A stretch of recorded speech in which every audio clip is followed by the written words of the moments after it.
বার্সেলোনার উত্তরের শহর রোকাফোন্ডা। এই ছোট্ট নগরীতে বেশিরভাগই শ্রমজীবী মানুষের বসবাস। ফিফা বিশ্বকাপ উন্মাদনার মাঝে রোকাফোন্ডায় এখন আলোচনার কেন্দ্রে এক ১৯ বছর বয়সের বিস্ময় বালক। সেই ওয়ান্ডার বয়টি হলেন বার্সেলোনার স্প্যানিশ উইঙ্গার লামিন ইয়ামাল, যার বেড়ে ওঠা এই রোকাফোন্ডার আলো বাতাসে। এই শহরের দেওয়ালে ছেয়ে আছে নিজেদের সুপারস্টার ইয়ামালের মুরাল। শহরের প্রতিটি মাঠে লেগে আছে এই ফরওয়ার্ডের স্পর্শ, যেখানে শিশু কিশোররা ফুটবল উৎসবে মাতেন আর অনুপ্রেরণা খুঁজে পান ইয়ামালকে দেখে। ম্যাচটি দারুণ হতে যাচ্ছে, এর চেয়ে আর ভালো কিছু হতে পারে না। তারা আমাকে বলেছিল লামিন যখন ছোট ছিল তখন মেসি তাকে কোলে নিয়েছিল এবং গোসল করিয়েছিল। ফাইনালে এখন একে অপরের প্রতিদ্বন্দ্বী। সত্যি বিষয়টি দুর্দান্ত। আমার কাছে তিনিই সেরা, কারণ তিনি এই এলাকার মানুষ।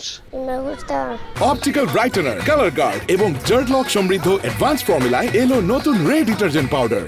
লামিন ইয়ামালের হাত ধরে ১৬ বছর পর আবারও বিশ্বকাপ ফাইনালে উঠেছে স্পেন। দ্বিতীয় শিরোপার লড়াইয়ে লিওনেল মেসির মুখোমুখি হবেন স্প্যানিশরা। তাতেই গর্বিত ইয়ামালের পরিবারও। স্পেন উইঙ্গারের দাদি ফাতিমা নাসির আনন্দিত নাতির এই অর্জনে। তার সঙ্গে ইয়ামালের চাচাতো ভাই বোনরাও গর্বিত। বিস্ময় বালকের সঙ্গে ছোটবেলার স্মৃতিগুলো এখনো জলজলে তাদের কাছে। আমার নাতিকে ধন্যবাদ, ওর কারণে সবাই আমাকে চেনে। আমি খুব খুশি। ধন্যবাদ লামিন। আমার কাছে লামিন শুধু তার নামটার জন্যই নয়, বরং সর্বোপরি আমার ভাইয়ের মতো, কারণ আমরা একসঙ্গে বড় হয়েছি। আমি তাকে ভালোবাসি এবং সবসময় সমর্থন করি। রোকাফোন্ডার শহরের মানুষরা যেভাবে ইয়ামালকে ভালোবাসেন, সেভাবেই এই সুপারস্টারও মনে প্রাণে ধারণ করেন নিজের শেকড়কে। খেলার মাঠে তা দেখতে পাবেন। ইয়ামালের একটি ট্রেডমার্ক উদযাপন রয়েছে।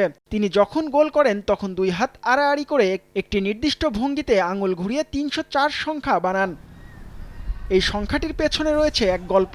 তিনি যেই শহরে বেড়ে উঠেছেন সেখানকার পোস্টকোডের শেষ ৩টি সংখ্যা ৩০৪। শুধু তাই নয়, বাবা মার জন্মভূমি মরক্কো ও ইকুয়েটোরিয়াল গিনিকে সম্মান জানাতে ইয়ামালের বুটে খোদাই করা থাকে দেশ দুটির পতাকা। জিহাদ আল হাসান, সময় সংবাদ।